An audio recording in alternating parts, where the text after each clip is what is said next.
belanjawan, itu bajet. Kita belanjawan, dia bajet. Bajet Dr. Sri Najib ini nampak pertama kali bajet yang tidak memulakan dengan memberikan senario ekonomi antarabangsa. Sebab apa senario ekonomi antarabangsa itu relevan? Kerana Malaysia ini a trading nation dan dia tak boleh lari daripada beberapa permasalahan luaran. Bajet hari ini tidak merujuk ke situ, cuma menjurus terus kepada beberapa pengumuman-pengumuman, dan pandangan Pakatan Rakyat yang dipersetujui oleh pimpinan dalam Majlis Pakatan Rakyat yang disegara kalau jatuh kuasa di kalangan rakan-rakan kita yang lebih muda, Rafizi, Tony Pua, Dr. Zul dan lain-lain dalam jatuh kuasa itu, mengemukakan secara yang realistik, maknanya apa yang kita mampu lakukan berdasar unjuran kita tentang keadaan dan kenyataannya. Datuk Seri Najib dalam unjuran dia memberikan mengulangi angka-angka yang tak pernah dicapai, dan ini tentu kita akan ulas mulai hari Isnin. Saya dan pimpinan Pakatan Rakyat yang lain akan mengulas itu giliran kita. Tapi ini juga belanjawan bajet yang pertama yang daripada awal sampai akhir diserang Pakatan Rakyat dan saya seperti biasa. Jadi pada akhir itu dah habis tu. Dia kan ketua pembangkang belah sini, Perdana Menteri belah sana kan. Saya duk fikir tu bila nak tukar tempat duduk. Tapi saya cara gurau kata Datuk Seri Najib. Kata Najib, for half an hour you've been attacking me. Dengan senyuman saya kata begitu. Setengah jam sudah serang saya. Apa kata kalau kita debat saja?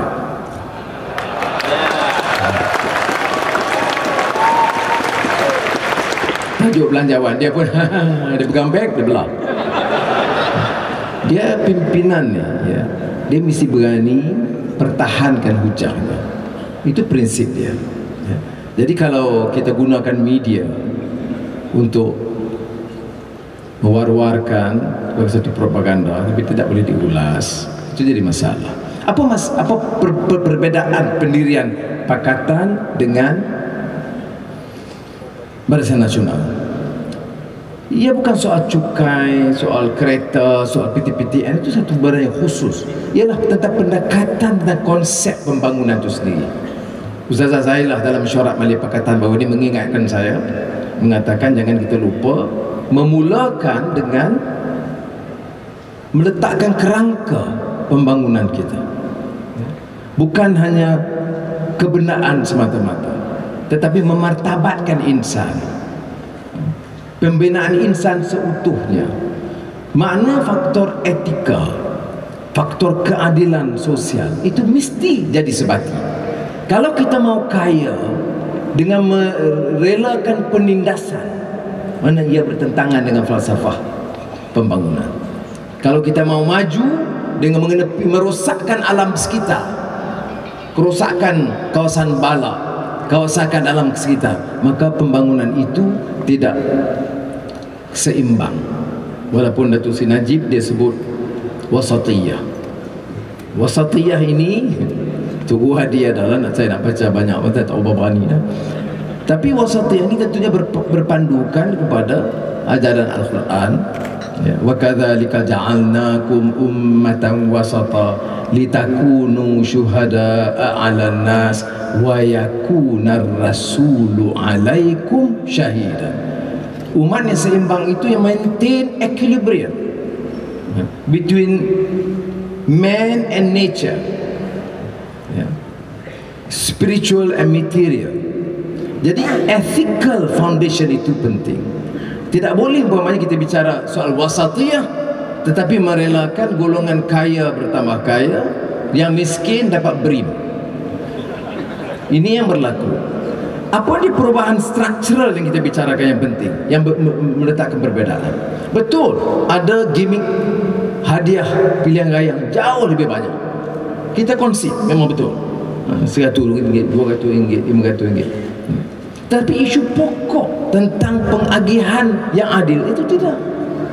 Kita bicara umpamanya kadar elektrik, subsidi untuk IPP RM20 bilion 1 tahun, itu tidak ada ambil kira, dibiarkan berterusan. Jadi yang berlaku ialah tidak berani Datuk Seri Najib dalam belanjawannya menyentuh kritikan pokok yang dibangkitkan oleh kita selama ini. Apa dia?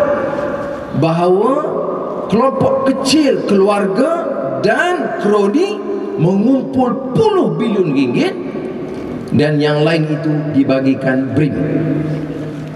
Itu tidak disentuh. IPP tidak disentuh sama sekali, walaupun kawan-kawan kita dalam Pakatan Rakyat dan di Parlimen menyerang berulang kali. Gula dinaikkan. Isunya ialah isu monopoli. Itu tidak disentuh. Tidak ada persaingan. Kerana tak mungkin Datuk Seri Najib berani menyentuh kedudukan dan pengaruh Tan Sri Said Mokhtar yang sekarang punya tanggungan hutang 38 bilion ringgit. Ya. Yang saya tahu, Bank Negara telah menasihatkan Perdana Menteri tak kalah hutangnya 34 bilion ringgit. Semua pesertaan bagi pada dia. Itu struktural. Dibicarakan soal minyak, gas, walaupun tidak disentuh secara langsung, sentuhkan beberapa projek pembangunan beberapa negeri. Berbeza dengan pendekatan kita. Bukan kerana umpamanya sekadar mengenari hati orang Sabah dan Sarawak saja, tapi bagi kita ini soal the principle of justice. Tak boleh kita dalam satu negara membiarkan satu kawasan membangun dan kawasan yang menghasilkan khazanah dan hasil mahsul yang tinggi dibiarkan tenggelam. Saya tertarik kepada Tugu Hadi Awang di ucapannya semasa di peristiharan Kuching. Ya, itu memberikan, ya, ucapan itu memang kejutan sedikit kerana memberikan satu penegasan yang cukup kuat, mengatakan tidak boleh dibiarkan satu keadaan di mana satu wilayah menghasilkan kekayaan begitu banyak dipindahkan ke tempat lain dan wilayah itu kekal miskin dan terpinggir dan terbiar. Ini prinsip yang kita terima dalam Pakatan Rakyat, walaupun dibawa terasnya dari konsep pahaman pembangunan Islam yang diolah oleh Tugu Hadi Awang. Jadi sebab itu bagi kita, royalti Kelantan, Terengganu, Sabah, Sarawak malah sedikit Pahang kerana ada Joint Development Authority yang menyentuh kepentingan Pahang, itu mesti diberikan. Dan kita tak ada jatuh kuasa khas panel, tak. Kita ambil alih Putrajaya, terus pengalihan kekayaan 20% itu dipindahkan. Ini itu Datuk Usam yang paling kuat yang dulu jejak, jadi saya beritahu dia supaya dia sampaikan. Kemudian tak cukup, sebab itu ditekankan satu lagi hal, iaitu projek minyak, gas itu tak boleh dimonopoli oleh 2-3 keluarga bekas Perdana Menteri. Ini nak pertahan mati-matian itu sebab syarikat anak puluh bilion. Kencana, Sapura, Sapura Crest. Jadi kontrol puluh bilion ringgit. Oh, bila kita tanya, dia kata ini Bumi Putra. Siapa dia Bumi Putra? Anak Dr. Mahathir. Yang lain rakyat putra. Jadi bila dia kontrol puluh bilion, tak ada peluang orang Terengganu, Kelantan, Sabah, Sarawak mengadakan projek syarikat-syarikat mereka sendiri. Maka kita telah putuskan bahawa dalam pelaksanaan ini harus ada projek syarikat-syarikat khas. Selain daripada yang lain kita bersaing, mesti melibatkan syarikat-syarikat baru Sabah, Sarawak, Terengganu, Kelantan untuk mengendali projek-projek ini. Sudah, saya tidak berhajat untuk panjangkan soal belanjawan ini kerana kita akan ulas hari Isnin, dan saya juga telah menjemput Datuk Seri Najib. Kalau dia tak mau debat pun tak apa. Sementara ini kerana saya dengar ucapan bajet dia, dan saya minta dia datang dengar ucapan ulasan belanjawan saya pada hari Isnin 11.30 pagi. Saya harap dia akan terima pelawaan saya tersebut selaku Menteri Kewangan. Saya masih ingat semasa saya Menteri Kewangan, saya tidak pernah tidak hadir ulasan awal Ketua Pembangkang. Walaupun pedih telinga. Masa tu YB siang jadi Ketua Pembangkang. Ya, bukan senang nak dengar, buat-buat tak dengar, tulislah, bacalah.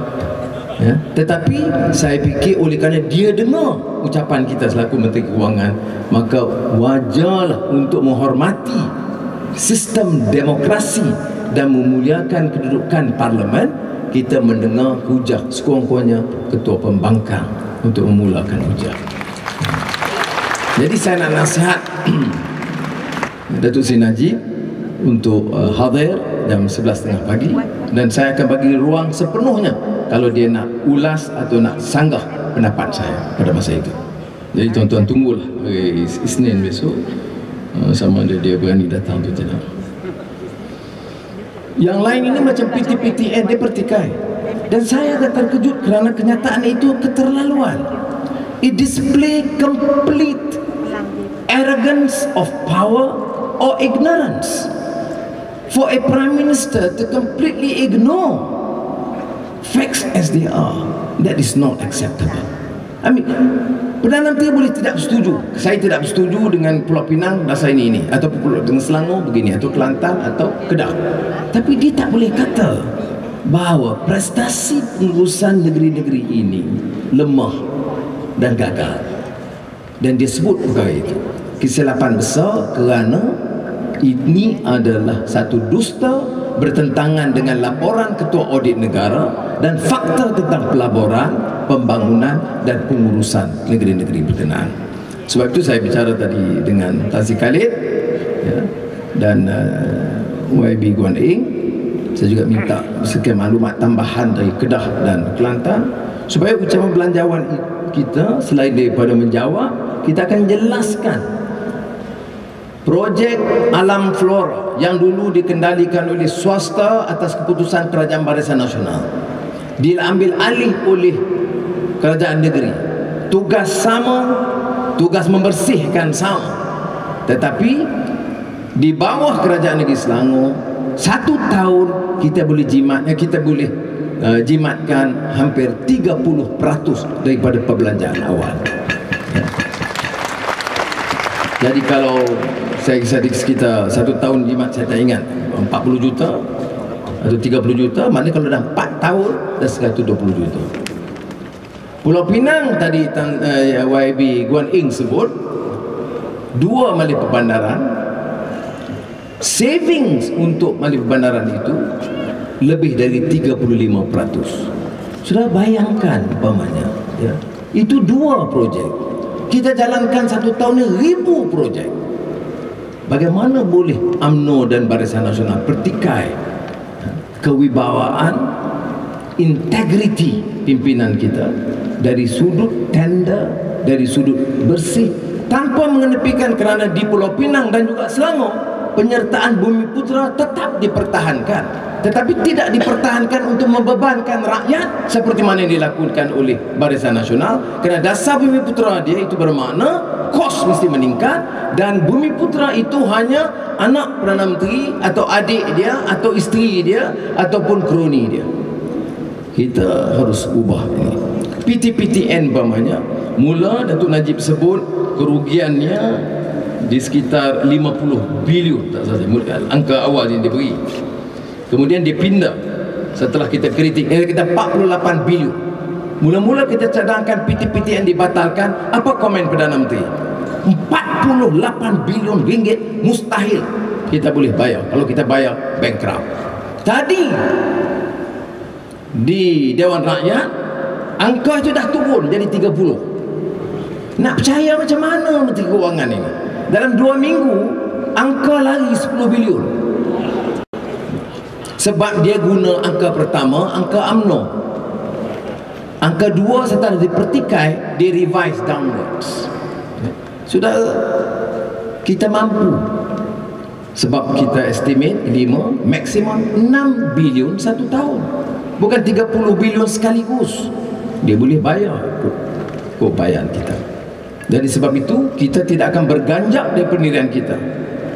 Berbeda daripada ugutan Datuk Seri Najib, kalau dilaksanakan pembatalan, penghapusan tentang BPTPTN, negara akan bankrupt. Kita ulangi pendirian kita dengan penjimatan yang saya sebut tadi. Estimate Transparency International sekitar 30 bilion ringgit. Ketua Audit Negara 20 bilion ringgit. Kalau ditambah apa yang disebut oleh Tuan Guru Hadi Awang tadi tentang pembaziran, kerusakan, pemborosan, dia akan lebih daripada itu. Kalau itu dilakukan, maknanya kita 20-30 bilion ringgit ini boleh menampung kerugian yang lain. Kita tidak akan meneruskan dengan irresponsible spending, kerana saya tahu dan kita juga tahu bahaya negara dengan kekangan ekonomi dan defisit berterusan. Sebab itu kita nak turunkan defisit sehingga ke 3.5% daripada sekitar 5% sekarang. It has to come down. Tetapi bagaimana? Jangan bebankan rakyat. Dia nak turun dengan bebankan rakyat. Kita kata kita turun dengan hapuskan rasuah, pembaziran dan penyelewengan. Yang lain itu saya akan ulas hari Isnin, tapi saya nak ambil kesempatan ini sedikit berdasarkan maklumat terakhir rumusan eksekutif audit daftar pemilih SPR. Tak sempat saya bawa kepada Majlis Pakatan dan Mesyuarat 2 hari yang lalu, dan beberapa angka dari ujian komputer kita dan audit persempadanan dan pemetaan. Saudara percaya nada ucapan bajet Datuk Seri Najib tadi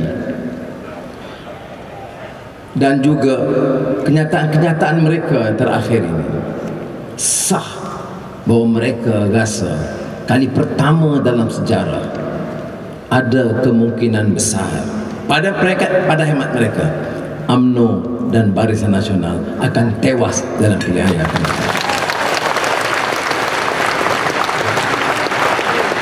Maka sebab itu kita dalam Pakatan Rakyat mesti compact,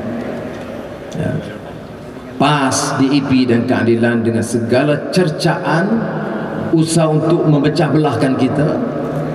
Disebut oleh Tuan Guru Hadi Awang, disebut oleh YB Guan Ing tadi dari pihak DAP, dan saya ulang, jangan kita izinkan apa juga masalah. Dan saya nak rayu bukan saja pimpinan peringkat kebangsaan, peringkat negeri dan daerah atau cabang atau ranting, mesti kita pastikan muafakat kita itu cukup kuat. Kerana kalau syarat ini kita patuhi, saya yakin, saya masih ingat apa yang Tok Guru Hadi Tok Guru Ning Aziz sebut pada saya. Dia kata lama lah kata dia, tapi dia tak pernah rasa begitu yakin bahawa kali ini insya-Allah kita boleh capai cita-cita Ketua Daya. Sebab itu saya teliti soal Suruhanjaya Pilihan Raya ini. Dia belum laksanakan tugas dengan telus, kita tahu, tetapi sekurang-kurangnya kita bagi ingatan keras, dia kena betulkan. Audit lapangan, ujian komputer, audit persempadanan dan pemetaan, daftar pemilih sehingga Mac 2012 hampir 13 juta orang. Audit mendapati ada bukti menunjukkan penipuan besar-besaran pada daftar pemilih. Penemuan 64,100 pemilih pos dimasukkan dalam daftar dalam tempoh 1 hari dan berkemungkinan besar tidak melalui proses semakan dan bantahan rasmi. Ini 64,100 pada 9 April 2010 dimasukkan masa itu. Kedua, 77,246 nama pengundi baru yang tidak ada dalam daftar pemilih PRU12 tetapi dimasukkan. Bedanya apa? pemohon itu permohonan dibuat bertahun-tahun sebelum PRU 12. Ada 5 tahun, ada 8 tahun. Tetapi tak semena-mena 77,000 nama lama itu terpancar semula. Ini akan dikemukakan. Saya tahu Datuk Mustafa Ali sedang ditugaskan untuk menyelaraskan di antara 3 parti, Saudara Azmin dan Kok Wai. Saya percaya terpaksa membawa kes ini semula kepada SPR untuk penjelasan. Ketiga, ada 304,136. Ini bukan jumlah kecil. Kita tak kata semuanya penipuan, tetapi ada kejanggalan tentang tarikh permohonannya. Tarikh permohonan bagi 300,000 itu tak dapat kita pastikan. Keempat, 2,052 pemilih tentera polis tanpa nombor kad pengenalan baru yang berpadanan dengan senarai nama-nama mereka. Kita juga tahu tentang penemuan lama telah diumumkan oleh kawan-kawan kita yang terlibat tentang soal lokaliti. Lokaliti ini dulu banyak, sekarang dikurangkan. Umpamanya kalau PJ Selatan kita ada 6 lokaliti dulu, sekarang jadi 3. Itu maksud saya. Di Selangor saja jumlah lokaliti berkurang dari 24,479 kepada 13,813.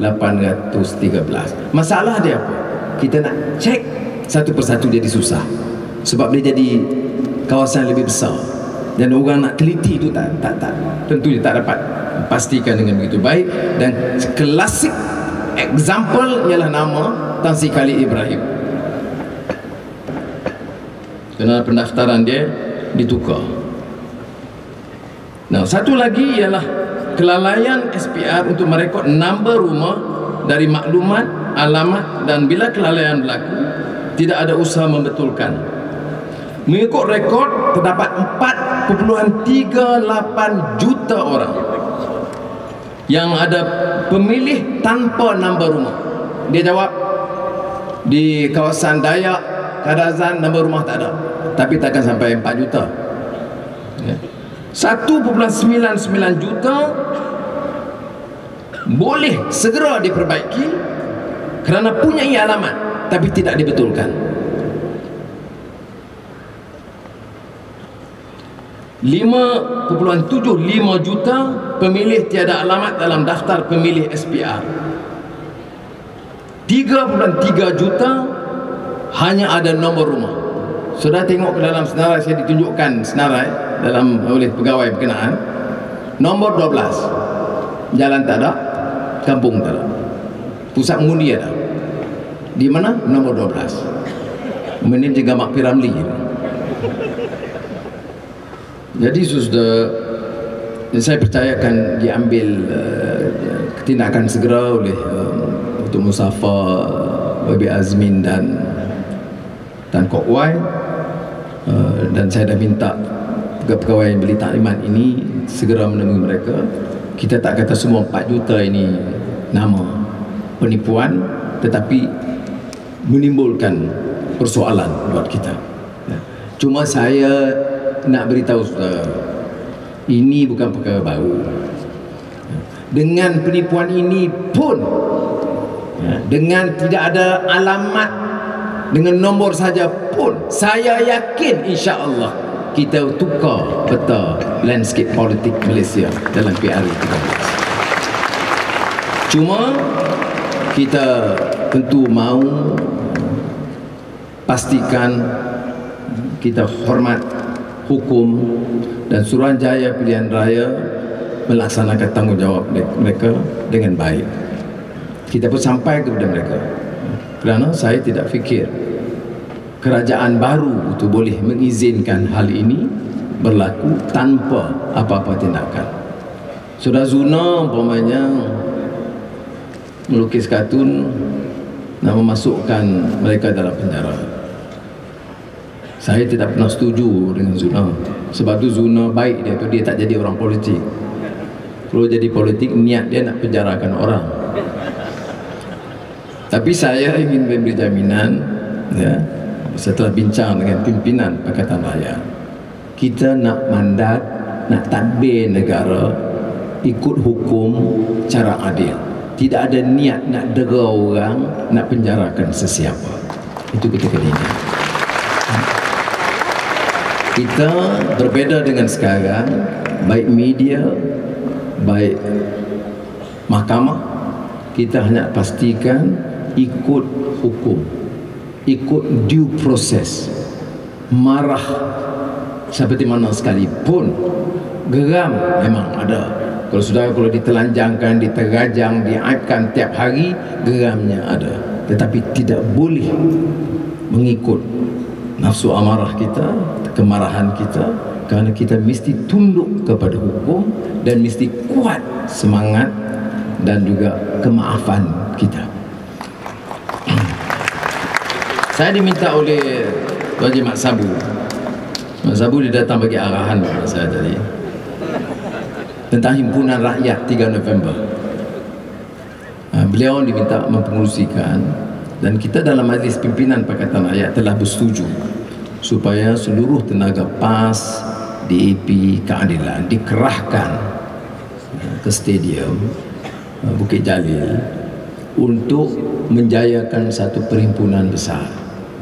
Mesej jelas, satu, muafakat semua, Melayu, Cina, India, Dayak, Kadazan dan semua suku kaum dan negara kita. Dia Datuk Lajim selalu disebut Dayak, Kadazan, dia tak sebut Visayas, suku kaum dia termasuk juga. Kemudian mesej pertama seperti mana disebut oleh pengurusi Tunkuasa Saudara Mat Sabu tadi, ialah menuntut pilihan raya diadakan dengan bersih. Itu tuntutan kita, mengulangi tuntutan bersih. Sebab itu himpunan kita mestilah berkali ganda lebih ramai daripada perhimpunan bersih yang diadakan dulu, ya. Kita mengharapkan, ya, memenuhi stadium 200-300 ribu orang dan melimpah keluar stadium berapa ratus ribu orang, supaya benar-benar mesej ini sampai dengan jelas kepada Perdana Menteri, kepada SPR dan seluruh rakyat negara. Jadi target jawatankuasa itu ialah berhimpunkan 1 juta orang berhimpun di Himpunan Rakyat untuk yang benar. Sekali lagi saya ucap terima kasih kepada Dr. Hatta Jawatankuasa dia, dan tahniah kepada, dan juga kepada semua yang membantu memberikan sokongan dan dana. Dan saya minta bawa lagi, kita tidak akan guna dana ini, saya bagi jaminan dana ini tidak akan digunakan untuk sewa jet. Tetapi kalau ada di kalangan saudara yang sedia nak bagi pinjam jet, tolong bagi tahulah saya, supaya kita boleh terus menjalankan dengan tulus. Dana ini akan dikendalikan oleh Jawatankuasa Keuangan Pakatan Rakyat supaya dapat kita teruskan program bersama Pakatan Rakyat di seluruh negara. Sebelum itu saya pun tidak mahu ketinggalan untuk mengucapkan, selain pada perhimpunan malam ini, kita baru adakan perhimpunan Selangor yang diusahakan oleh Tan Sri Khalid Ibrahim. Lepas itu kita ke Labuan, tapi itu program Labuan saja. Tapi yang penting ialah program 16 September di Tuaran. Saya ucapkan terima kasih kepada Datuk Wilfred Kumbering yang mengerahkan kawasan dan keadaan baik sekali, dengan Datuk Lajim Haji Ukin yang menjadi pengurusi Jawatankuasa sambutan.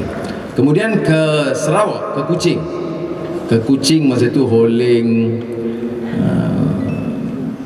Barubian dan Ustaz Adam.